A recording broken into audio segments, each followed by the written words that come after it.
बिस्मिल्लाहिर्रहमानिर्रहीम। अस्सलामु अलैकुम दोस्तों, उम्मीद आप सब खैरवाफियत से होंगे।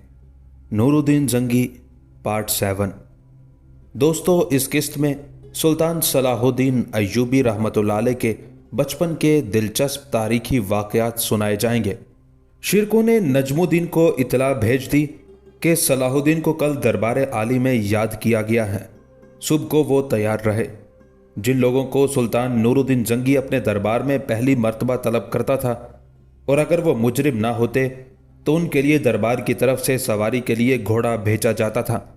घोड़ा भेजने में एक हिकमत तो ये होती थी कि आने वाले में खुद एतमादी पैदा हो और वो सुल्तान के सामने पहुंचने से पहले ही उसका वफादार हो जाए।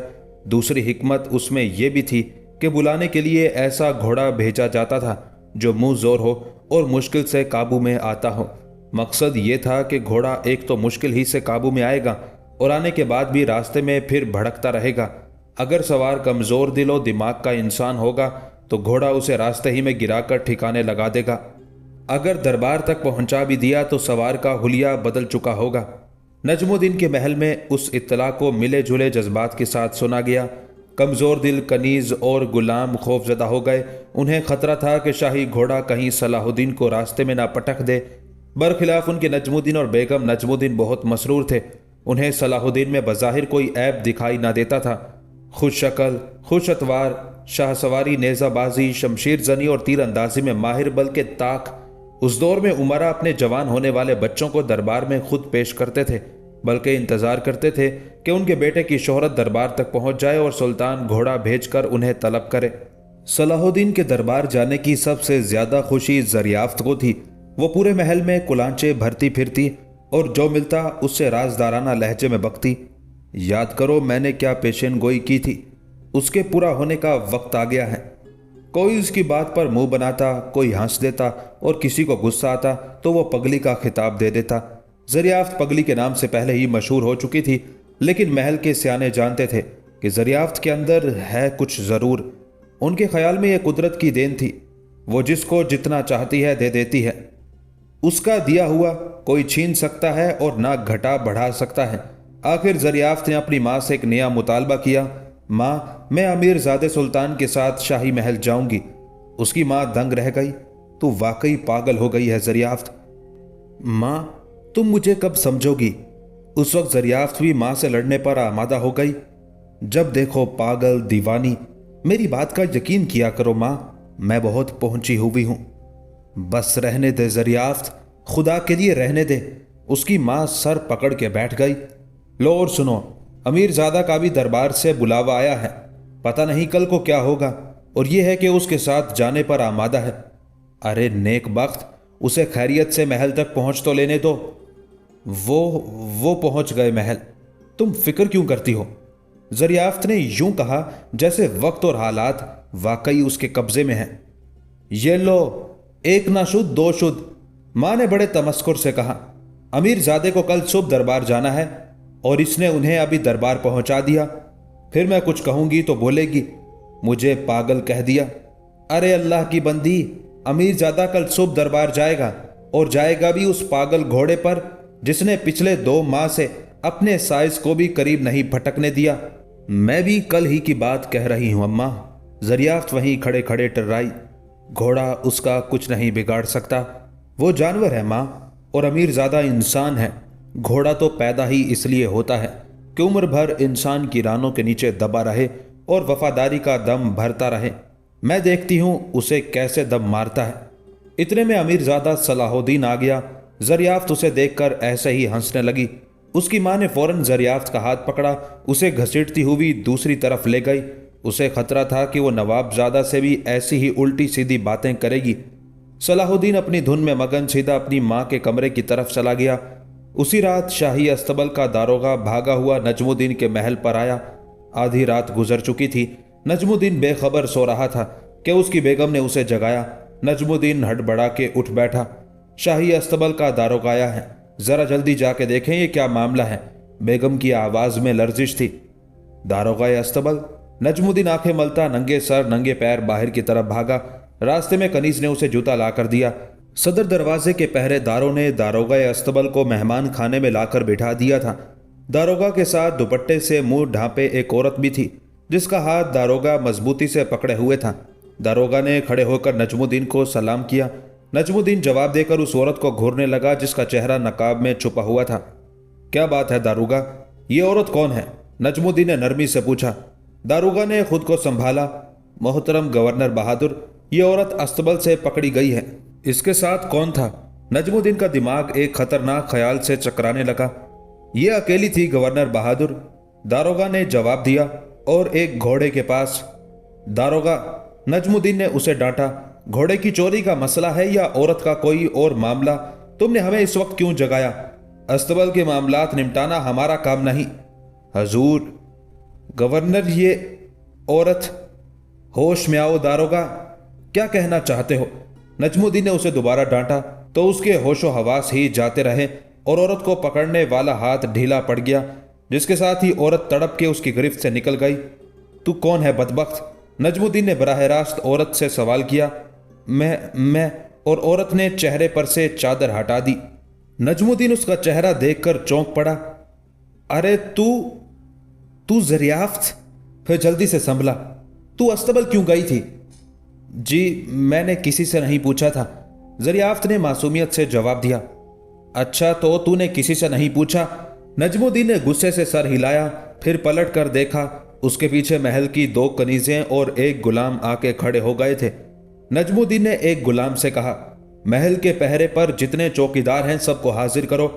गुलाम हुक्म पाकर बाहर की तरफ चला।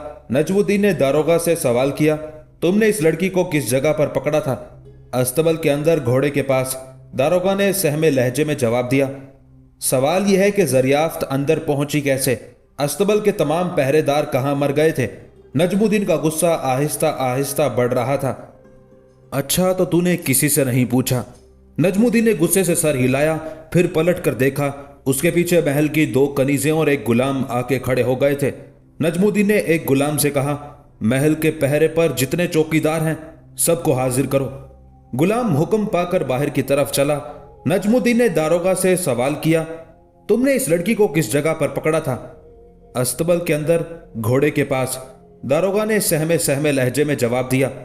सवाल यह है कि ज़रियाफ्त अंदर पहुंची कैसे? अस्तबल के तमाम पहरेदार कहां मर गए थे? नजमुद्दीन का गुस्सा आहिस्ता आहिस्ता बढ़ रहा था। गवर्नर बहादुर, दारोगा ने कांपते हुए कहा, मैं कसम खाता हूं कि अस्तबल के दरवाजे के तमाम पहरेदार अपनी जगह पर चौकस खड़े थे। फिर ये अंदर कैसे गई? दारोगा की आवाज हल्क में फंस रही थी। तुम्हारा मतलब है ये उड़ के अंदर पहुंच गई? और नजमुद्दीन गुस्से से टहलने लगा। पहरा इस तरह दिया जाता है? यूं तो रोज एक घोड़ा चोरी होता होगा और तुम बड़े चैन की बांसुरी बजाते होगे। नहीं सरकार, ये भी मालूम हो जाता है। यह कहते हुए नजमुद्दीन ज़रियाफ्त के पास जाकर रुक गया। नजमुद्दीन ने ज़रियाफ्त से पूछा, पहले यह बताओ ज़रियाफ्त कि जब तू हमारे महल से निकली तो पहरे पर कितने आदमी मौजूद थे? 8 पहरेदार, ज़रियाफ्त ने बेधड़क कहा। नजमुद्दीन और ज्यादा सुलग उठा। गजब खुदा का, 8 पहरेदार थे और उनमें एक ने भी तुझे नहीं टोका? क्या वो सब तेरे दोस्त हैं? नहीं सरकार, कसम ले लीजिए मैंने आज तक किसी से बात भी नहीं की, मैं उन्हें जानती ही नहीं। और ज़रियाफ्त फूट फूट के रोने लगी। खामोश खड़ी रह, ये फेल बंद कर। नजमुद्दीन का करख्त लहजा सुनकर ज़रियाफ्त फौरन चुप हो गई। नजमुद्दीन वहां से हटकर दारोगा के पास जा खड़ा हुआ। यह लड़की घोड़े के पास खड़ी क्या कर रही थी? हजूर गवर्नर बहादुर, दारोगा ने सांस भर के कहा, मैं हस्बे मामूल रात के गश्त पर था। जब अस्तबल के सदर दरवाजे पर पहुंचा तो मुझे अंदर से किसी के बोलने की आवाज सुनाई दी। मैंने दरवाजे का कुफल टटोला, वो बंद था।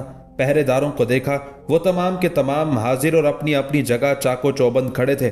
मुझे बड़ा ताज्जुब हुआ। मैंने दरवाजे से कान लगाकर सुना, एक जनानी आवाज अब तक आ रही थी। मैंने फौरन कुफल खुलवाया, चंद पहरेदारों को साथ लिया और अंदर पहुंचा। पहरेदारों ने शम्मा जला ली थी। रोशनी में मेरी नजर कड़ी के उस जंगले पर पड़ी जिसके अंदर पागल घोड़े को बांधा गया था। कौन सा पागल घोड़ा? नजमुद्दीन ने चौंक कर पूछा। वही हजूर जिसे कल अमीरजादा सलाहुद्दीन की सवारी के लिए भेजा जाएगा। दारोगा ने बिला उज़र कह दिया। ओह, वो मुंह जोर घोड़ा नजमुद्दीन के मुंह से एकदम निकल गया। जी हाँ सरकार, वही घोड़ा। वहां क्या कर रही थी? नजमुद्दीन को घबराहट पैदा हुई। उसे गुमान गुजरा कि कहीं उसकी बेगम या किसी अजीज ने कोई सिफारिश ना की हो। घोड़े से बातें कर रही थी खड़ी। दारोगा ने गला साफ करके कहा, क्या बातें कर रही थी? नजमुद्दीन को इत्मीनान नहीं हो रहा था।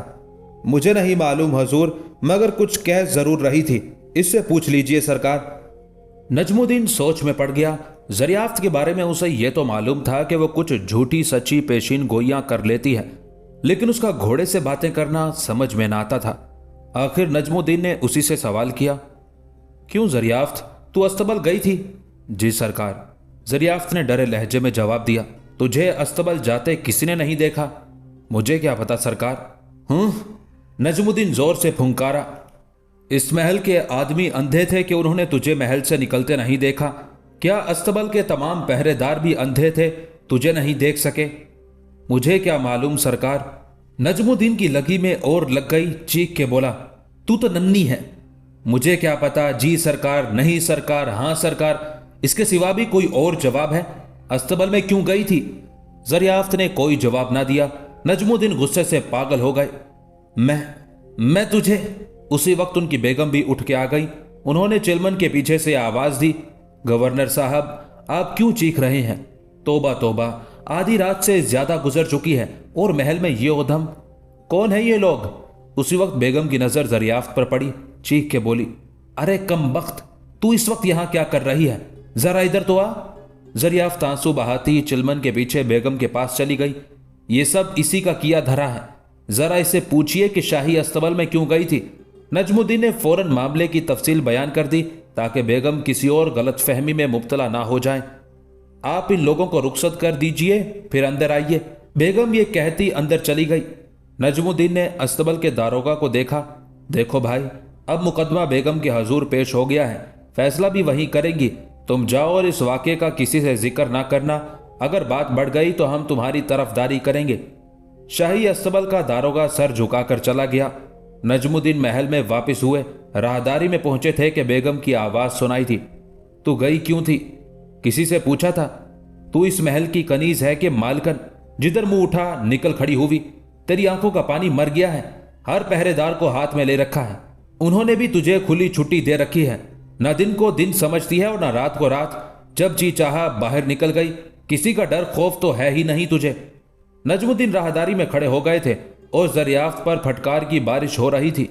दरियाफ्त और उसकी मां, जिसे पूरी बात का इल्म ना हुआ था, चुप सन्नाटे में खड़ी थी। दरियाफ्त को मालूम था कि बेगम का गुस्सा झाग के मानित तेजी से उठता है और फिर जल्द ही बैठ जाता है। उसकी मां ने भी समझा दिया था कि मालिक या मालकन को गुस्सा आ जाए तो उसे ठंडा करने का सबसे मुजर्रब नुस्खा यह है कि खामोशी और मुकम्मल खामोशी इख्तियार कर ली जाए। गुस्सा करने वाला थक हार के खामोश हो जाएगा, लेकिन आज ये झाग कुछ ऐसा ज्यादा हो गया था कि बैठने का नाम नहीं ले रहा था। नजमुद्दीन बकबक सुनते सुनते तंग आ गए तो बेगम के सामने पहुंच गए। वो बेगम के सामने जरा कम ही बोलते थे, लेकिन बेगम का ताव इतने अरूज पर था कि खामोश रहने में खुद उनकी इज्जत का खतरा था।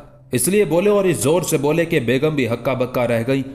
दरियाफ्त का तो खून ही खुश्क हो गया। ये क्या शोर है? क्यों महल सर पर उठा रखा है? हद हो गई। इस कनीज के लिए हम छोटे छोटे मुलाजमों की खुशामद करते फिरे। पता नहीं ये कमबख्त अस्तबल में क्या कर रही थी कि दारोगा इसे पकड़ के ले आया। कसम ले लीजिए हजूर, मैं तो सिर्फ घोड़े से बातें कर रही थी। दरियाफ्त ने गिड़गिड़ा के दुखड़ा रोना शुरू कर दिया, लेकिन नजमुद्दीन ने उसे बीच ही में टोक दिया। घोड़े से बातें कर रही थी? क्या लगता है तेरा घोड़ा? उसने दुलत्ती नहीं मारी तुझे? नजमुद्दीन ने दरियाफ्त पर बरसना शुरू कर दिया। गजब खुदा का, पानी मर गया है आंखों का। औरतें मर्दों से बातें करती हैं और ये। बेगम ने दुपट्टे के पल्लू को पहले झटका दिया, फिर छाने पर डालती हुई दूसरे कमरे की तरफ चली। जरा हो जाए सवेरा, निकाल बाहर करूंगी इस कमीनी को।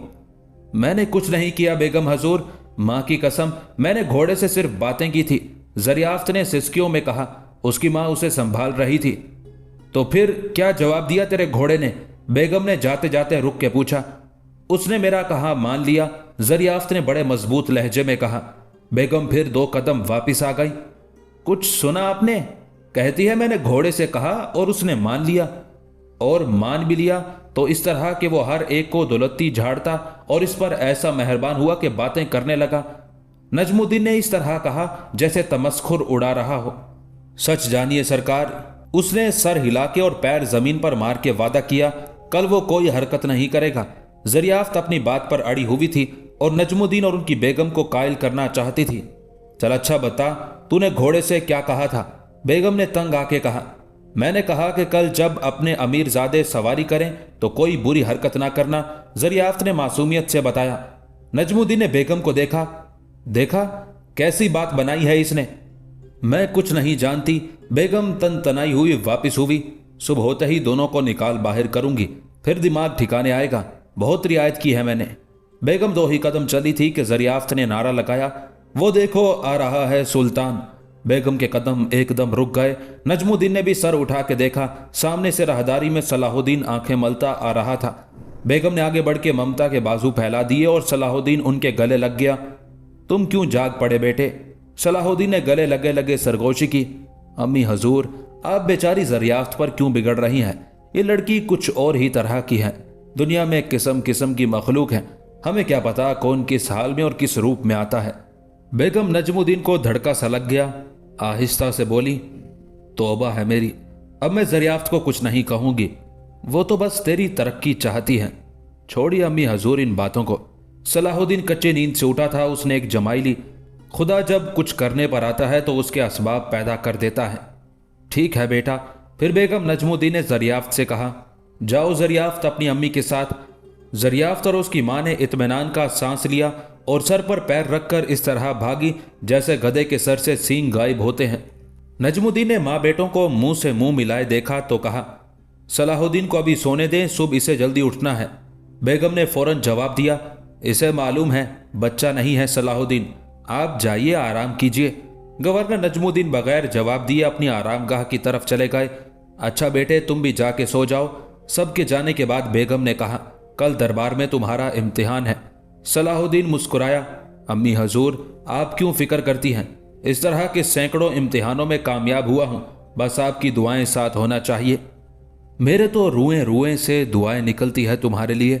بیگم نے دونوں ہاتھوں سے بلائیں لے کر اپنے دونوں کنپٹیوں پر انگلیاں رکھ کے چٹکھائیں۔ اللہ تمہیں کامیاب کرے، بس اس پاگل گھوڑے کا ذرا خیال آتا ہے۔ امی حضور آپ کیا فرما رہی ہیں؟ اگر میں ایک منہ زور گھوڑے کو قابو میں نہیں کر سکتا تو پھر باغیوں اور دشمنوں کو کس طرح زیر کروں گا؟ یہ کہتے ہوئے صلاح الدین کی گردن تن گئی اور مشعلوں کی مدھم روشنی میں اس کی آنکھیں چمک اٹھی۔ آمین ثم آمین۔ بیگم نجم الدین کے منہ سے دعا نکلی۔ اس صبح مسجد امیہ میں بڑی رونق تھی۔ فجر کی اذان کے وقت حسب معمول مسجد میں 8-10 آدمیوں سے زیادہ نہ تھے، لیکن پھر کسی طرح شہر میں یہ افواہ پھیل گئی کہ مسجد امیہ میں گورنر دمشق سردار نجم الدین ایوب نماز پڑھنے آئے ہیں۔ یہ نہیں کہ نجم الدین مسجد میں نماز کے لیے آتے نہ تھے، وہ اکثر ظہر اور عصر کی نماز مسجد امیہ ہی میں پڑھتے تھے، لیکن فجر کی نماز وہ عام طور پر اپنے محل ہی میں پڑھتے تھے۔ مہینوں بعد جب وہ کبھی فجر کی نماز میں اتفاقیہ آ جاتے تو دم کے دم شہر بھر میں اس کی خبر پھیل جاتی اور لوگ جوک در جوک مسجد پہنچ جاتے۔ لوگ اس لیے آ جاتے کہ نجم الدین جب بھی مسجد میں نماز پڑھنے جاتے، نماز کے بعد 1-2 گھنٹہ کے لیے اپنا اجلاس وہیں لگا لیتے، لوگوں کی عرضیاں پڑھتے اور جھگڑے نپٹاتے تھے۔ لوگ اسی خیال سے زیادہ تعداد میں آ گئے تھے کہ جامع مسجد میں باجماعت نماز کا ثواب بھی حاصل کریں گے اور گورنر دمشق کے سامنے مقدمات پیش کر سکیں گے۔ نماز کے بعد جب سلام پھیرا گیا تو نجم الدین کی نظر صلاح الدین پر پڑی، جو ان سے اگلی صف میں سب سے کنارے پر بیٹھا تھا۔ نجم الدین ایک نیک طبیعت اور دیندار مسلمان تھا۔ صلاح الدین نے یہ خوبیاں اپنے باپ سے سیکھی تھی۔ وہ نہ صرف نماز باجماعت کا پابند تھا بلکہ صبح کے درس میں بھی شریک ہوتا تھا۔ نجم الدین کو یہ تو علم تھا کہ صلاح الدین نماز روزے کا پابند ہے، لیکن شاید انہیں یہ بات آج ہی معلوم ہوئی تھی کہ وہ فجر کی نماز پڑھنے جامع امیہ میں جاتا ہے۔ انہیں یہ بھی امید تھی کہ سلطان نور الدین زنگی آج صلاح الدین کو منتخب کر کے کسی معقول جگہ لگا دیں گے۔ پھر بھی نماز فجر کے لیے مسجد میں آنے کا ان کا مقصد یہی تھا کہ وہ اپنے بیٹے کے لیے بارگاہ خداوندی میں گڑ گڑا کر دعا مانگے۔ نجم الدین ایوب نے بڑی رغبت سے دعا مانگی، پھر جب فارغ ہو کر صلاح الدین کی طرف دیکھا تو وہ اپنی جگہ موجود نہ تھا۔ انہوں نے چاروں طرف نظریں دوڑائیں لیکن وہ کہیں نظر نہ آیا۔ اتنی دیر میں لوگ ان کے گرد دائرہ بنا کے بیٹھ چکے تھے۔ نجم الدین بیٹے کے بارے میں زیادہ کچھ نہ سوچ سکا اور لوگوں کی عرضیاں سننے میں لگ گیا۔ सलाह उद्दीन घर पहुंचा तो माँ को सजदे में झुका पाया। वो बेचारी भी गिड़गिड़ा के बेटे की कामयाबी की दुआएं मांग रही थी। सलाहुद्दीन उनके पहलू में बैठ गया। दुआ से फारिग होकर माँ ने उस पर फूंक मारी, फिर नमनाक आंखों से उसे देखते हुए उसका मुंह चूम लिया। बेगम नजमुद्दीन कुछ कहने वाली थी कि दरियाफ्त भागती हुई अंदर आई। बेगम ने उसे झिड़का, क्या हुआ है तुझे, क्यों ऐसे बेढंगेपन से भाग रही है? जी वो लोग इकट्ठे हो रहे हैं बाहर। दरियाफ्त डरी डरी थी। लोगों का दिमाग खराब हुआ है, क्यों इकट्ठे हो रहे हैं बाहर? उनके गवर्नर साहब तो आज मस्जिद में ही फैसले कर रहे होंगे, अपना कोई काम देखने की भी फुर्सत नहीं। बेगम नजमुद्दीन के जो जी में आया वो कह गई, या यूं कहना चाहिए कि रुखसत करने आए होंगे दमिश्क वाले। कितनी मोहब्बत वाले हैं, खाक मोहब्बत करने वाले हैं। दरियाफ्त जल गई। तमाशा देखने आए हैं सारे के सारे। तमाशा? बेगम नजमुद्दीन ने नाक चढ़ाई। कौन सा तमाशा होगा यहाँ? सरकार, दरियाफ्त बेगम के पैरों में बैठ गई। मैंने तो सुना है कि बस बस रहने दे, तू अपनी चूंच बंद ही रख। बेगम भिन्ना गई। ये सब झगड़े तेरे ही फैलाए हुए हैं। अम्मी हजूर, सुनिए तो ये क्या कहना चाहती हैं? सलाहुद्दीन ने उसे शह दी। हाँ दरियाफ्त, लोग किसका तमाशा देखने आए हैं? आपका तमाशा। और किसका अमीरजादे? दरियाफ्त ने मुंह फाड़ के कहा कि सलाहुद्दीन शर्मिंदा हो गया। सुन लिया? बेगम ने बेटे को तेज नजरों से देखा। और लगो इसके मुंह। अम्मी हजूर, मुझे पूरी बात सुनने दीजिए। सलाहुद्दीन का लहजा शायद कुछ तल्ख हो गया था। बेगम ने कोई जवाब ना दिया। सलाहुद्दीन को अपने लहजे पर अफसोस हुआ, मगर दरियाफ्त की बात सुनना भी जरूरी थी। बोला, तू क्या कह रही थी दरियाफ्त? मेरा क्या तमाशा होगा? खुदा ना करे आपका तमाशा हो, मगर वो आए हैं इसी के लिए। दरियाफ्त खुल के कहना चाहती थी, लेकिन उसकी समझ में नहीं आ रहा था कि किस तरह कहे। उनका ख्याल के मुंह जोर घोड़ा आपको सवारी नहीं करने देगा। तो ये बात है। सलाहुद्दीन ने सर हिलाया। अच्छा, अल्लाह मालिक है। अम्मी हजूर, क्या फरमा रही हैं आप? आखिर मैं क्यों ना जाऊं दरबार? सलाहुद्दीन बड़ा जिजबिज हुआ। सुबह से मेरी दाईं आंख फड़क रही है। फिर मैंने भी घोड़े के बारे में बहुत कुछ सुना है। बेगम कहती जाती थी और बेटे को देखती जाती थी। घोड़े की तो आप फिक्र ही ना करें, मैंने सब ठीक कर दिया है। दरियाफ्त ने बड़े एतमाद से कहा। तूने फिर बकवास शुरू कर दी। सलाहुद्दीन को आया हुआ गुस्सा दरियाफ्त पर उतर गया। तूने क्या ठीक कर दिया है? ठीक? हाँ बस बिल्कुल ठीक कर दिया है। दरियाफ्त सलाहुद्दीन के गुस्से से डर गई। खामोश रह, सलाहुद्दीन ने जोर से कहा। मैं नजमुद्दीन अयूब का बेटा सलाहुद्दीन हूं। अगर एक मुंह जोर घोड़े को लगाम ना दे सका तो फिर मेरी जिंदगी का क्या फायदा? ऐसे तो यही बेहतर है घोड़ा मुझे अपने पेट से उछाल के खत्म कर दे। खुदा ना करे बेटे, क्या कह रहे हो? बेगम घबरा के खड़ी हो गई। ऐसी बात ना कहें अमीरजादे, मेरी और मेरी मां की जान आप पर कुर्बान। अमीरजादे हजूर, घोड़ा आ गया है। एक घबराई हुई कनीज ने अंदर आकर इतला दी। दरियाफ्त का चेहरा एक लम्हे के लिए धुआं धुआं हो गया। बेगम नजमुद्दीन की रंगत भी फीकी पड़ गई।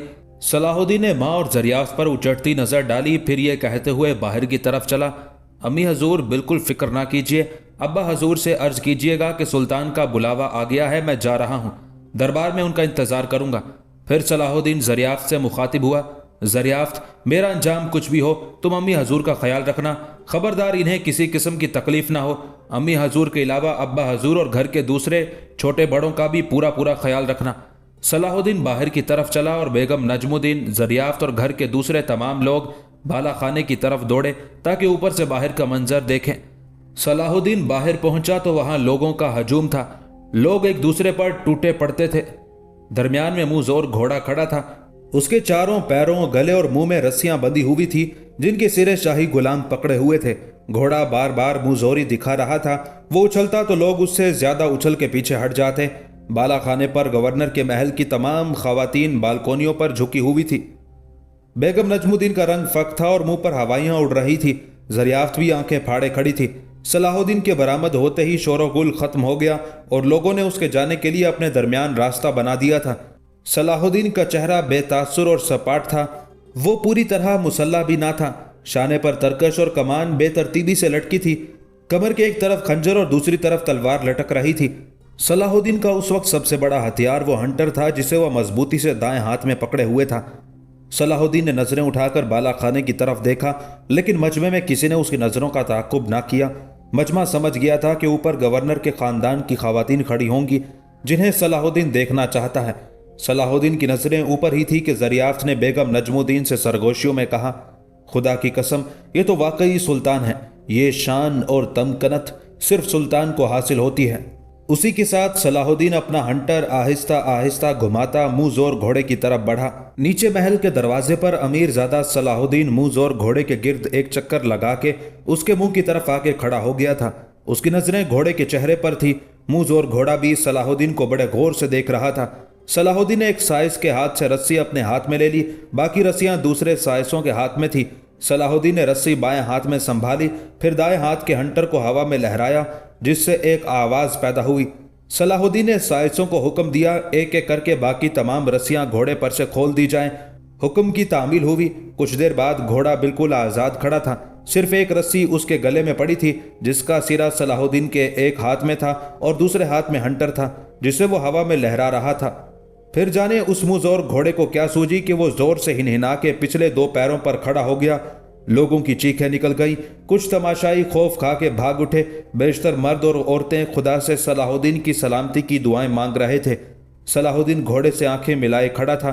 چند لمحوں تک لوگوں پر بڑا خوف طاری رہا۔ بالا خانہ پر تو تمام کنیزیں زور زور سے آیات قرآنی پڑھ رہی تھی۔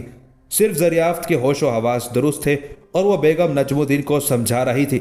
بیگم جی، میری بات کا یقین کیجئے، غلام بن جائے گا گھوڑا، آپ دیکھتی تو رہیے۔ دریافت کی گفتگو میں اس قدر اعتماد تھا جیسے وہ آگے آنے والی ہر بات سے واقعی واقف ہو۔ دریافت کی بات ختم ہوئی تھی کہ دو پیروں پر کھڑے گھوڑے نے پیر نیچے کر لیے اور چاروں پیروں پر معمول کے مطابق کھڑا ہو گیا۔ دریافت چیخی، دیکھا بیگم جی، میں نہ کہتی تھی کہ گھوڑا رام ہو جائے گا، کیسا منہ جھکائے کھڑا ہے۔ گھوڑا نہ صرف چپ چاپ کھڑا ہوا تھا بلکہ وہ اس قدر مؤدب نظر آ رہا تھا جیسے بچے استاد کے سامنے ہوتے ہیں۔ تماشائیوں کی آنکھیں حیرت سے پھٹی پڑتی تھی۔ خاموشی اور خوف کی فضا ختم ہو گئی تھی اور ہر ایک اپنے خیال اور عقل کے مطابق رائے زنی کر رہا تھا۔ پھر اچانک ایک طرف شور بلند ہوا، دوڑو دوڑو، پکڑو پکڑو، گھوڑا امیر زادے کو لے اڑا۔ نہیں، امیر زادہ گھوڑا اڑا لے گیا، دوڑو بچاؤ امیر زادے کو۔ بالا خانے پر کوہرام مچا ہوا تھا۔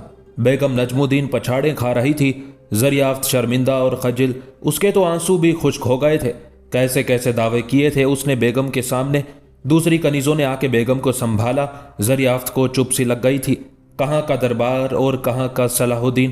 گورنر کے محل والوں کو بیگم کی فکر لگ گئی تھی۔ کسی نے کہا گورنر کو بلاؤ، کوئی بولا وہ مسجد میں تھے مگر دربار چلے گئے ہیں۔ دریافت شرمندہ اور سہمی تھی مگر عقل کی بات اسی کو سوجی۔ اس نے ایک غلام سے کہا کہ پہلے مسجد امیہ جائے، اگر گورنر وہاں موجود نہ ہو تو دربار جائے اور گورنر کو ساتھ لے کر آئے۔ غلام ادھر بھاگا۔ ادھر دریافت نے حکیم صاحب کو بلا بھیجا۔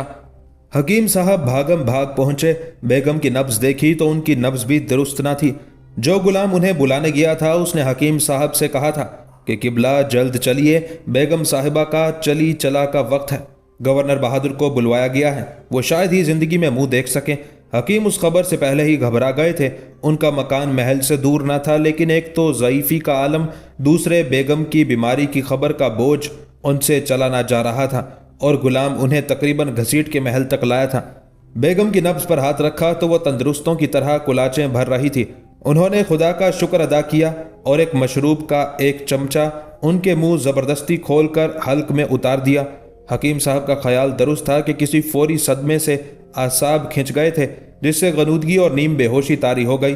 کنیزیں بیگم کو گھیرے کھڑی تھی اور ہر زبان سے اللہ شافی اللہ کافی کی آوازیں نکل رہی تھی۔ چند لمحوں بعد بیگم نے آنکھیں کھول دی اور حکیم اللہ اللہ کرتے واپس ہوئے۔ ادھر امیر زادہ پر یہ افتاد پڑی کہ اس نے کچھ دیر گھوڑے سے آنکھیں ملانے کے بعد سائز سے کہا کہ اس کا پورا ساز لایا جائے۔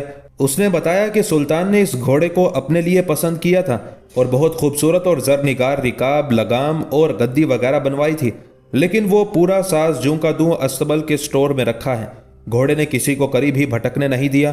امیر زادہ صلاح الدین نے اصرار کر کے ساز منگایا لیکن اس ساز پر نظر پڑتے ہی گھوڑے نے اچھلنا کودنا شروع کر دیا۔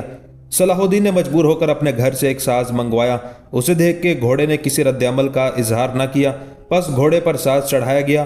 صلاح الدین نے آخری رسی بھی کھلوا دی اور لگام تھام کے اللہ کا نام لیا اور جست لگا کر گھوڑے کی پشت پر بیٹھ گیا۔ ابھی وہ پشت پر پوری طرح جم بھی نہ سکا تھا کہ گھوڑے نے ایک فراٹا بھرا اور پھر یہ جا وہ جا میدان سے غائب ہو گیا۔ بقول دریافت گھوڑا پہلے ہی رام ہو چکا تھا۔ اس کی پشت پر سواری شاید پہلی مرتبہ بیٹھی تھی، اس لیے الف ہو کر بھاگا۔ صلاح الدین نے کئی گھوڑے سدھائے تھے، कई घोड़ दौड़ में हिस्सा ले चुका था, लेकिन इस घोड़े की रफ्तार देखकर वो दंग रह गया। एक बिजली थी या छलावा।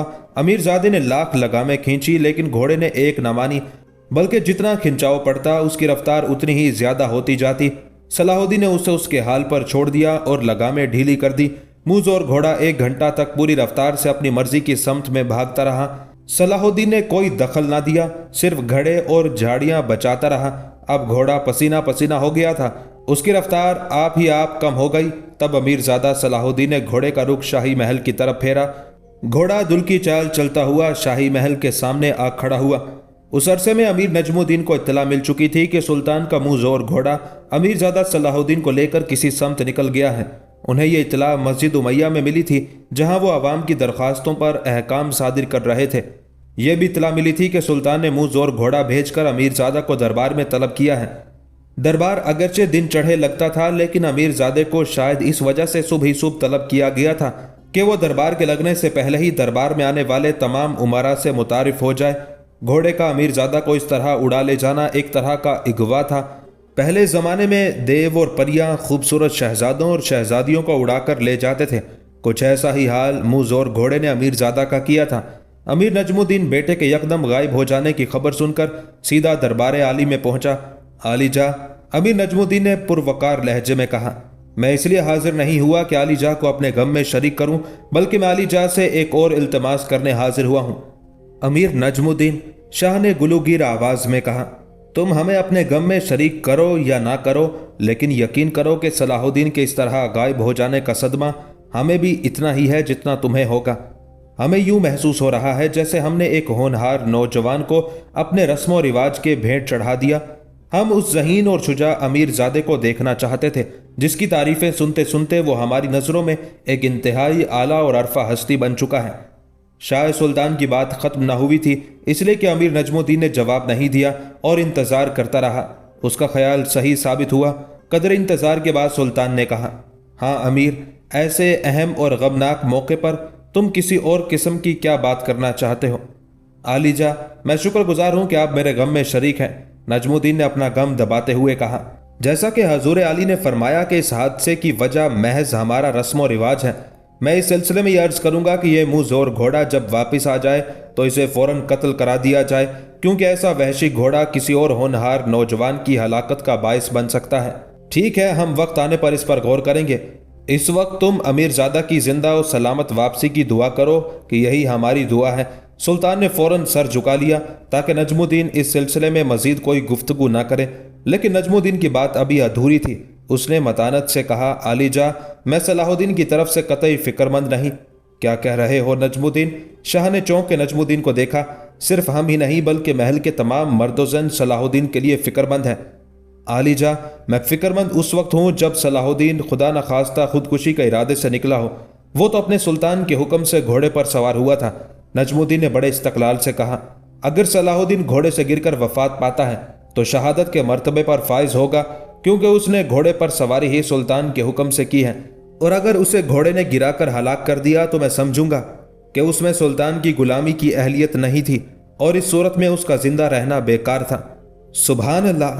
सुल्तान नूरुद्दीन जंगी की जुबान से एकदम निकल गया, तुम दोनों भाइयों की यही वो खूबियां हैं जो हमें तुम्हारे मर्तबे बढ़ाने पर मजबूर करती हैं। हमें यकीन है कि सलाहुद्दीन जिंदा और सलामत वापस आएगा और हमारे फैज़ सोहबत से दरबार में आला मकाम। बाज़ वक्त इंसान के मुंह से निकली हुई आवाज़ फ़ौरन मुस्तजाब हो आती है। सुल्तान के मुंह से इतना ही निकला था कि दरबार का एक पहरेदार अंदर आया और सर झुकाकर खड़ा हो गया कि यह तरीका इज़्ने गुफ्तगू की दरख्वास्त पेश करने का था। नूरुद्दीन ने उसे दरियाफ्त किया, तुम यकीनन कोई नेक खबर लाए होगे। जी ज़िले सुबहानी, गुलाम ने फ़ौरन जवाब दिया। फिर कहते क्यों नहीं, नेक खबर में देर नहीं होनी चाहिए। सुल्तान के चेहरे पर बशाशत आ गई थी। आलीजा, अमीरजादा सलाहुद्दीन हाजिर खिदमत हैं और कदम बोसी के ख्वाहिशमंद हैं। अमीर नजमुद्दीन की आंखें बंद हो गईं और उसने दिल ही दिल में खुदा का शुक्र अदा किया। सुल्तान नूरुद्दीन के चेहरे से खुशी फूट पड़ी थी। देखा तुमने नजमुद्दीन, हम ना कहते थे कि सलाहुद्दीन जिंदा वापस आएगा। फिर फौरन गुलाम की तरफ पलट के दरियाफ्त किया, सलाहुद्दीन किस तरह आया है, पैदल या सवारी पर? सवारी पर आलीजा, गुलाम ने जवाब दिया। किस सवारी पर? घोड़े पर आए हैं क्या? जी आलीजा, गुलाम ने जवाब दिया। अमीरजादा उसी मुंहजोर घोड़े पर सवार हैं। جس کے قریب پرندہ بھی پر نہیں مار سکتا۔ بہت خوب۔ اور سلطان نے دلچسپی سے نجم الدین کو دیکھا۔ اسی وقت اسد الدین شیر کو داخل ہوا۔ سلطان نے مسرت سے پر لہجے میں کہا، شیر کو، تم نے کچھ سنا؟ ہم نے جو گھوڑا خریدا تھا اور جو کسی کے قابو میں نہ آتا تھا، اسے صلاح الدین نے قابو کر لیا ہے نا یہ عجیب بات؟ جی عالی جا، شیر کو نے جواب دیا۔ اس عجیب بات کو میں نے سنا نہیں بلکہ آنکھوں سے دیکھا ہے۔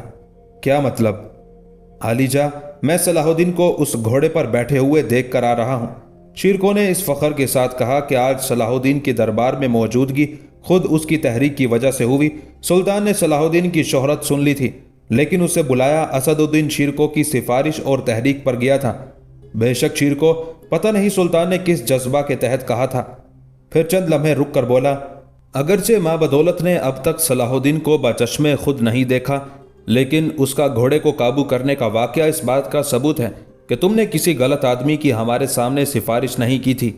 تم اور نجم الدین دونوں جاؤ اور اس دلاور کو دربار میں ہمارے سامنے احترام سے پیش کرو کہ وہ شجاعت اور دلاوری کا نمائندہ ہے۔ اسد الدین شیر کو اور نجم الدین ایوب آداب بجا لا کر باہر چلے گئے۔ واضح رہے کہ سلطان نور الدین زنگی اس وقت تک محل سے نکل کر باہر دربار میں نہیں آیا تھا۔ اس کا دربار بھی اسی محل میں لگتا تھا، لیکن وہاں سلطان شاہی لباس میں پوری شان اور تزک و احتشام کے ساتھ جاتا تھا۔ آج صبح سے یہ واقعات جو پیش آ گئے تھے، اس لیے وقت ہونے کے باوجود وہ اب تک دربار نہ پہنچ سکا تھا، حالانکہ آج کے دربار کا اعلان اس نے ایک دن پہلے ہی کرا دیا تھا۔ نور الدین زنگی نے حلب پر قبضہ کرتے ہی اپنی الگ عمارات کا اعلان کر دیا تھا، لیکن اپنے سلطان ہونے کا اس وقت تک اعلان نہیں کیا تھا جب تک دمشق پر اس کا مکمل قبضہ نہیں ہو گیا۔ اس نسبت سے اب وہ دور و نزدیک سلطان دمشق ہی کے نام سے مشہور تھا۔ خلیفہ بغداد نے بھی اسے خلیفہ دمشق تسلیم کر لیا تھا۔ دربار لگا تو صلاح الدین کو دربار میں اس طرح لے جایا گیا کہ اس کے ایک طرف اسد الدین شیر کو اور دوسری جانب خود اس کے والد امیر نجم الدین ایوب چل رہے تھے۔ صلاح الدین کو دربار میں اس جگہ لے جا کر کھڑا کیا گیا جہاں عام طور پر غیر ملکی سفیر یا مہمان پیش کیے جاتے ہیں۔ دربار کھچا کھچ بھر گیا تھا، لیکن سلطان معظم اب تک تشریف نہ لائے تھے۔ پھر تمام درباریوں کی صدائیں بلند ہوئی جو اس بات کا اعلان تھا کہ سلطان معظم اعلیٰ حضرت نور الدین دربار میں تشریف لا رہے ہیں۔ درباری اپنی اپنی جگہ پر مؤدب ہو گئے۔ نور الدین زنگی نہ صرف اسلامی دنیا کا سب سے عظیم سلطان تھا بلکہ شام کی تمام عیسائی ریاستیں نور الدین زنگی کی عسکری قوت کی قائل تھی، اور ان میں اتنی طاقت بھی نہ تھی کہ اپنی متحدہ قوت سے سلطان کے حملے کو روک سکے یا اس پر حملہ کرنے کی جرت کرے۔ سلطان نور الدین زنگی کے دربار میں بہت کم امراء کو بیٹھنے کی اجازت تھی۔ اس کے باپ عماد الدین کے دربار میں بھی بہت کم لوگوں کو کرسیوں پر بیٹھنے کا اعزاز حاصل تھا۔ نور الدین نے وہی طریقہ اختیار کیا تھا۔ اس کے باپ کے زمانے کے زیادہ امراء موصل میں رہ گئے تھے یا پھر نور الدین کے سلطان حلب ہونے کے اعلان کے بعد موصل منتقل ہو گئے تھے۔ شیر کو ہمیشہ سے نور الدین زنگی کے ساتھ تھا، اس لیے اسے اور اس کے بھائی نجم الدین ایوب دونوں کو دربار میں نشست ملتی تھی۔ سلطان کے آگے ایک نقیب آواز لگاتا چلتا تھا، اس کے پیچھے سلطان کا عصا بردار ہوتا تھا جس کے عقب میں سلطان نور الدین چلتے تھے۔ ان کے دائیں بائیں وفادار غلاموں اور کنیزوں کا ایک دستہ ہوتا تھا جو سلطان کو اپنے جلوں میں لے کر آتا تھا۔ دربار اور سلطان کی خوابگاہ کے درمیان کئی حریری پردے پڑے تھے۔ سلطان خوابگاہ سے نکل کر جوں جوں آگے بڑھتا جاتا تھا، ایک ایک کر کے پردے اٹھتے جاتے تھے۔ جس وقت سلطان کا نقیب اور عصا بردار دربار کے پردے سے ظاہر ہوا تو وہ درباری جو پہلے سے کھڑے تھے اپنی جگہ مؤدب ہو گئے، اور جن خوش نصیبوں کو بیٹھنے کی سعادت حاصل تھی وہ بھی سلطان کے احترام میں سرو قد کھڑے ہو گئے۔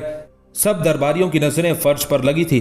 اس عالم میں سلطان نے داخل ہو کر مسرد شاہی سنبھالی۔ عصا بردار نے سلطان کے دائیں جانب عصا رکھنے کی جگہ پر عصا لگا دیا اور پیچھے ہٹ کر کھڑا ہو گیا۔ امیر شیر کو سلطان کی آواز گہری خاموشی میں ابھری، اس خوش قسمت جوان کو پیش کرو جس نے ہمارے منہ زور گھوڑے کے منہ میں لگام لگا دی ہے۔ شیر کو اور امیر نجم الدین دونوں برابر کھڑے تھے۔ شیر کو نے مسکرا کر پہلے بھائی کو دیکھا، پھر آہستہ قدم اٹھاتا اس جگہ گیا جہاں صلاح الدین کو کھڑا کیا گیا تھا۔ صلاح الدین تو کنکھیوں سے چچا شیرکو کو دیکھ رہا تھا۔ شیرکو نے اس کے قریب پہنچ کے اشارہ کیا۔ صلاح الدین فوراً قدم بڑھا کے شیرکو کے عقب میں آ گیا۔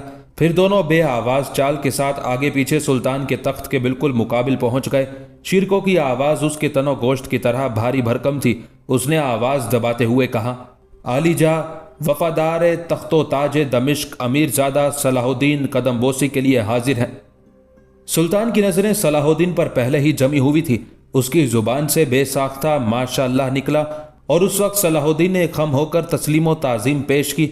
सलाहुद्दीन, तुमने शाही घोड़े को सधाकर और उसके मुंह में लगाम देकर यह साबित कर दिया है कि तुम में एक अच्छे शाहसवार की सिफात मौजूद हैं, लेकिन एक अच्छे शाहसवार के लिए ज़रूरी है कि वो तीर अंदाजी और शमशीर जनी में भी महारत रखता हो। ये कहकर सुल्तान जवाब सुनने के लिए खामोश हो गया। शिरको ने आंख बचाकर उसे इशारा किया, जिसका मतलब था कि अपनी ज़हानत का सबूत दे। सलाहुद्दीन पर सुल्तान और सुल्तान के दरबार का रौब पहले ही तारी हो चुका था, लेकिन चचा के इशारे ने उसे सहारा दिया और उसने खम होकर कहा, आलीजा, नाचीज़ ने अगरचे फ़नून सिपागरी के हर शोबे में तरबियत हासिल की है और हर उस्ताद ने मेरी तरबियत पर एतमाद का इजहार किया है, लेकिन मुझे मेरे बुजुर्गों ने जहन नशी कराया है कि सिपाही का सबसे बड़ा उस्ताद उसका आका यानी शाह वक्त होता है। लेकिन ये मेरी बदकिस्मती है कि मुझे अपने आकाए नेमत की कमान में किसी जंग में अपने फ़न का मुजाहरे का मौका नहीं मिला और ना सुल्तान मुअज़्ज़म के फैज़ का साया मुझ नाचीज़ पर पड़ा है। मुझे इल्म नहीं कि आकाए नामदार किसी गुलाम की तीरंदाजी और शमशीर जनी का किस तरह इम्तिहान लिया करते हैं, इसलिए मैं सिर्फ तामील हुक्म ही कर सकता हूँ। सुभान अल्लाह, सुल्तान ने तारीफ की। मालूम होता है तुम्हारे भतीजे ने इल्म कलाम की भी तालीम हासिल की है। आलीजा, शिरको ने अदब से जवाब दिया, अमीरजादा सलाहुद्दीन के बारे में ज्यादा कुछ नहीं जानता, लेकिन इस बात की गवाही दे सकता हूं कि मेरा भतीजा रोजाना जामे दमिश्क जाता है और वहां अलामा इब्ने अबी अरसून के दर्स में शरीक होता है। सुभान अल्लाह, सुभान अल्लाह, एक अच्छे दामन से वाबस्ता हुआ है। फिर सुल्तान ने एकदम उस ग्रांडियल शख्स को देखा जिसे कई बार सलाहुद्दीन भी देख चुका था। कोहकन, ये नौजवान हमारे साया फैज में आना चाहता है, इसे बताओ कि माँ बदौलत को कैसे शमशीर जन पसंद है। उस शख्स को सुल्तान ने कोहकन का खिताब अता फरमाया था और वह अब उसी नाम से मशहूर था। कोहकन सुल्तान की बातें बड़ी तवज्जो से सुनता रहा था। उसने फौरन झुककर सलाम किया, अगरचे गर्दन और जिस्म झुकाने में उसे पसीना आ गया था। उस पसीने की वजह दिन की गर्मी नहीं बल्कि उसका भारी जिस्म था जो एक जमे हुए गोश्त के पहाड़ के मानी थल थल हो रहा था। फिर वो आहिस्ता आहिस्ता बाहर चला गया। सलाहुद्दीन समझ गया वो कोई ऐसी चीज लेने गया है जिसके जरिए से वो उसका इम्तिहान लेगा। सुल्तान उन अर्जियों को देखने में लग गया जो उसे पेश की गई थी। सुल्तान एक अर्जी उठाकर पढ़ता, फिर उसी वक्त उस पर अहकाम सादिर फरमाता। कुछ देर बाद कोहकन दरबार में वापस आ गया। उसके एक हाथ में एक लोहे की मोटी सलाख थी और दूसरे हाथ में दो नीचे नीचे स्टूल थे। उस वक्त सबकी नजरें घूमकर कोहकन पर लग गई थी। कोहकन ने स्टूल कुछ फासले से रख दिए, फिर दोनों स्टूलों के ऊपर वो सलाख रख दी जिससे वो एक पुल सा बन गया। कोहकन ने बड़े अदब से सुल्तान की तरफ देखा। आलीजा, इजाजत हो तो मैं एक छोटा सा करतब दिखाऊं। कोहकन ने सलाहुद्दीन को देखा। नौजवान, इस करतब को देखो और जब इस काम में माहिर हो जाओ तो जिले आली की गुलामी की ख्वाहिश करना। अमीरजादा सलाहुद्दीन उस तंज पर बिलबिला उठा और उसका हाथ बेसाख्ता कब्जा शमशीर की तरफ गया। फौरन उसे एहसास हुआ कि वो इस वक्त शाह दौरा सुल्तान नूरुद्दीन जंगी के दरबार में है। उसने अपना हाथ आहिस्ता आहिस्ता वापस खींच लिया, लेकिन दिल में यह फैसला जरूर किया कि अगर मौका मिला तो वो गोश्त के इस पहाड़ से उसकी गुस्ताखी का बदला लेगा। शाह दौरा सुल्तान नूरुद्दीन जिंदाबाद। उसके साथ ही कोहकन ने सर से बुलंद तलवार को पूरी ताकत से लोहे की मोटी सलाख पर दे मारा। फिर लोगों ने ताज्जुब से देखा कि स्टूलों के दरमियान ये लोहे की मजबूत सलाख दो हिस्सों में तकसीम हो चुकी है। यकीनन ये एक बड़ा कारनामा था। तलवार के वार से सर तो तन से जुदा किया जा सकता है, लेकिन इतनी मोटी लोहे की सलाख को दो हिस्सों में काटने का तसव्वुर नहीं किया जा सकता। हर दरबारी की जुबान पर कोहकन के लिए तहसीन व आफरीन के अल्फाज थे। बाज लोग तो खुशी से बेखुद होकर नाचने लगे थे। उस वक्त लोगों को मालूम हुआ कि गोश्त का ये पहाड़ मिट्टी का ढेर नहीं बल्कि इसमें गैर मामूली ताकत भी है। सिवाय सलाहुद्दीन के और तमाम लोग कोहकन की तारीफ में जमीन व आसमान के कुलाबे मिला रहे थे। सलाहुद्दीन उस देव पैकर कोहकन को हकारत से देखता एक कदम आगे बढ़ गया। शाह, गुलाम को भी दरबार में अपनी तलवार बेनियाम करने की इजाजत अता की जाए। गुलाम भी इसी किस्म का एक मशगला पेश करने की कोशिश करने का ख्वाहिशमंद है। इजाजत है। सुल्तान ने उसे भी फौरन इजाजत दे दी। अब दरबारियों की नजरें अमीरजादा सलाहुद्दीन के गिर्द जमा हो गई, लेकिन सब लोग हैरान थे कि अमीरजादा सलाहुद्दीन वो कौन सा तमाशा या करतब पेश करेगा जो कोहकन से अगर ज्यादा नहीं तो उसके बराबर ताज्जुब अंगेज हो। नजमुद्दीन ने फिक्रमंद नजरों से शिरको को देखा। शिरको खुद उसी फिक्र में था। उसकी समझ में भी कुछ ना आ रहा था। अमीरजादा सलाहुद्दीन सुल्तान से इजाजत हासिल करके आगे बढ़ा। उसने सलाख के उन दोनों टुकड़ों को यकजा किया जो कोहकन की भारी तलवार के वार से दो टुकड़ों में तकसीम हो गए थे। پھر صلاح الدین نے دونوں سٹولوں کو اس طرح رکھا کہ ان میں کچھ فاصلہ رہے اور سلاخوں کے دونوں ٹکڑوں کو برابر سٹول پر جما دیا۔ دیکھنے والوں کی آنکھیں ابل پڑی۔ صلاح الدین کے اس اہتمام سے صاف ظاہر تھا کہ وہ تلوار کے وار سے کوہکن سے دگنا موٹی سلاخ کو توڑنے کا مظاہرہ کرنا چاہتا ہے۔ حاضرین نے دانتوں میں انگلیاں دبا لی۔ کوہکن تو خیر ایک پیشہ ور پہلوان تھا۔ اس کا جسم کلائی اور تلوار اس قدر وزنی تھی جس سے وار کر کے کوہکن نے سلاخ کے 2 حصے کر دیے تھے۔ لیکن صلاح الدین جس کا جسم درمیانہ تھا اور جو ابھی اپنے عنفوان شباب ہی میں تھا، اس لیے اسے توقع ابس معلوم ہوتی تھی کہ وہ اپنی تلوار سے سلاخ کے ان 2 ٹکڑوں کو 4 ٹکڑوں میں تبدیل کر دے گا۔ لیکن اس نے جو کچھ کر دکھایا اس کا یقین درباریوں کو دیر تک نہ آیا۔ امیر زادہ نے شمشیر آبدار نیام سے کھینچی، سر سے بلند کی شمشیر بجلی کی طرح چمک کے سلاخوں کے 2 ٹکڑوں پر گری اور دوسرے ہی لمحے ایک جھٹکے دار آواز کے ساتھ 2 ٹکڑے 4 ٹکڑوں میں تبدیل ہو گئے، بالکل اسی طرح جیسے کسی نے کچی شاخوں کو مروڑ کر توڑ دیا ہو۔ اس دفعہ جو تحسین و آفرین کا گلگلہ بلند ہوا، اس سے پورا دربار اور اس کے در و دیوار گونج اٹھے۔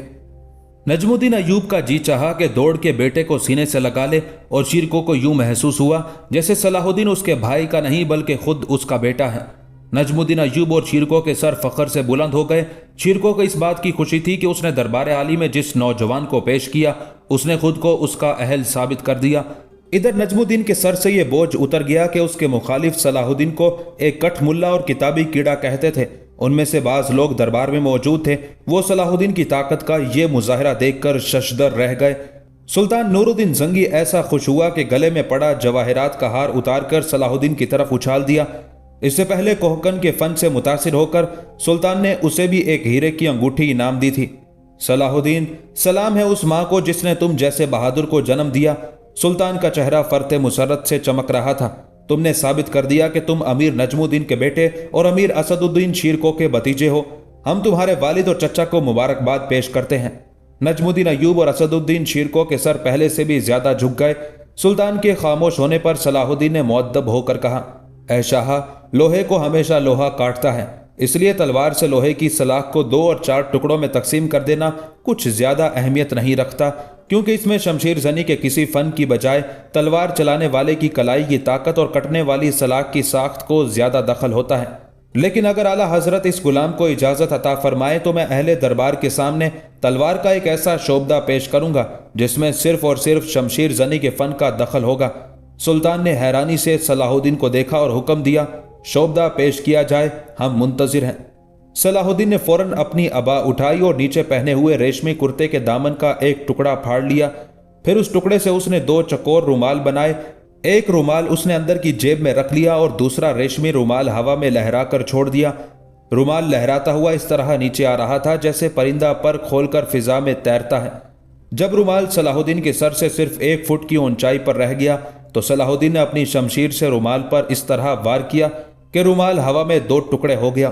ریشم کا ہوا میں اس 2 برابر کے ٹکڑوں میں کٹ جانا ایک ناقابل یقین بات تھی، کیونکہ ریشم کٹنے کی بجائے یا تو پھسل جائے گا یا تلوار کے ساتھ لپٹ جائے گا۔ لیکن صلاح الدین نے اس صفائی سے وار کیا کہ اس کی تلوار اڑتے ہوئے رومال کے بالکل درمیان میں پڑی۔ چونکہ تلوار کی دھار پر رومال کے دونوں حصوں کا وزن برابر تھا، اس لیے وہ رومال 2 حصوں میں کٹ گیا۔ صلاح الدین کے اس فن کی ہر ایک نے تعریف کی، اور سلطان جس کی نظروں میں صلاح الدین چڑھ چکا تھا اب اس میں اضافہ ہو گیا تھا۔ سلطان نے صلاح الدین کی طرف تحسین آمیز نظروں سے دیکھا۔ نجم الدین اور شیرکو کو اپنی آنکھوں پر یقین نہیں آ رہا تھا کہ صلاح الدین اس قدر ماہر شمشیر زن بن چکا ہے کہ اس کی تلوار کی کاٹ نہ صرف لوہے کی سلاخ کو ٹکڑوں میں تقسیم کر سکتی ہے بلکہ وہ ہوا میں ریشم کے رومال کو 2 کر سکتا ہے۔ ادھر درباری صلاح الدین پر تحسین و آفرین کی بارش کر رہے تھے اور ادھر صلاح الدین ہوا میں اڑتے ہوئے ریشم کے ان ٹکڑوں کو باغور دیکھ رہا تھا جو اس کی تلوار نے کیے تھے اور جو اس وقت آہستہ آہستہ زمین کی طرف لہراتے ہوئے آ رہے تھے۔ صلاح الدین کے انداز سے یوں معلوم ہوتا تھا کہ شاید اس کا شعبدہ ابھی ختم نہیں ہوا ہے اور وہ اس شعبدے میں کوئی اور شعبدہ دکھانا چاہتا تھا۔ حقیقت بھی یہی تھی کہ صلاح الدین اپنے پہلے فن کے اظہار کے بعد ایک اس سے بھی زیادہ مشکل فن کا اظہار کرنے کا ارادہ کر رہا تھا۔ صلاح الدین نے جس وقت تلوار کے وار سے ریشمی رومال کو 2 حصوں میں کاٹ کے تقسیم کر دیا تھا، اسی وقت سے اس کی نظریں رومال کے ان دونوں ٹکڑوں کو جو ہوا میں لہراتے زمین کی طرف گر رہے تھے بغور دیکھ رہا تھا۔ درباری اور خود سلطان اس کی تعریف میں رطب اللسان تھے، لیکن صلاح الدین ان سے بے پرواہ صرف رومال کے اڑتے ٹکڑوں کو دیکھ رہا تھا۔ کھلی ہوئی تلوار اس کے ہاتھ میں تھی۔ پھر اچانک صلاح الدین کا ہاتھ حرکت میں آیا اور اس نے اپنی تلوار کو ریشم کے اڑتے ہوئے دونوں ٹکڑوں کے نیچے لے جا کر اس زور سے انہیں کھینچا کہ اس بار پھر وہ دو نیم ہو گئے، یعنی ریشمی رومال کا ہر ایک ٹکڑا دوبارہ مزید دو ٹکڑوں میں تقسیم ہو گیا۔ اس کمال اور منظر کو دیکھ کر سلطان مسرت یا حیرت میں اپنی مسند پر کھڑا ہو گیا۔ درباریوں کے نعروں، شور اور تحسین و آفرین سے ایک قیامت برپا ہو گئی۔ بعض لوگوں کے گلے خشک ہو گئے اور آنکھیں جیسے پتھر ہو گئیں۔ سلطان نے صلاح الدین کو ایک اور قیمتی ہار سے نوازا۔ اب تو ہر امیر نے اٹھ کے صلاح الدین کو اپنے اپنے گلوں میں پڑے جواہرات اور موتیوں کے ہار پہنانا شروع کر دیے۔ نجم الدین اپنے بیٹے کی کامیابی اور انعامات پر خوشی کے مارے پھولے نہ سماتے تھے۔ یہی حال اسد الدین شیرکو کا تھا، جو منہ سے تو کچھ نہیں بول رہا تھا، لیکن یوں محسوس ہوتا تھا جیسے وہ کسی وقت بھی دوڑ کر صلاح الدین کو اپنی گود میں اٹھا لے گا۔ آج کا دن کتنا مبارک تھا اور اس کا آغاز کتنے اچھے واقعے سے ہوا تھا۔ سلطان نور الدین زنگی ایک ابھرتے ہوئے کرد نوجوان سے متعارف ہوا تھا۔ ایک باپ نے اپنے ہونہار بیٹے کو شاہ وقت کی نظروں میں چڑھتے دیکھا تھا، اور شیرکو اس لیے خوش تھا کہ وہ صلاح الدین کو سلطان کے حضور پیش کر کے شرمندہ نہ ہوا تھا، بلکہ وہ سینہ تان کے کہہ سکتا تھا کہ اے سلطان، میں نے آپ کو مایوس نہیں کیا، بلکہ ایک ایسا گوہر دیا ہے جو سلطنت دمشق میں مہتاب اور آفتاب بن کے چمکے گا۔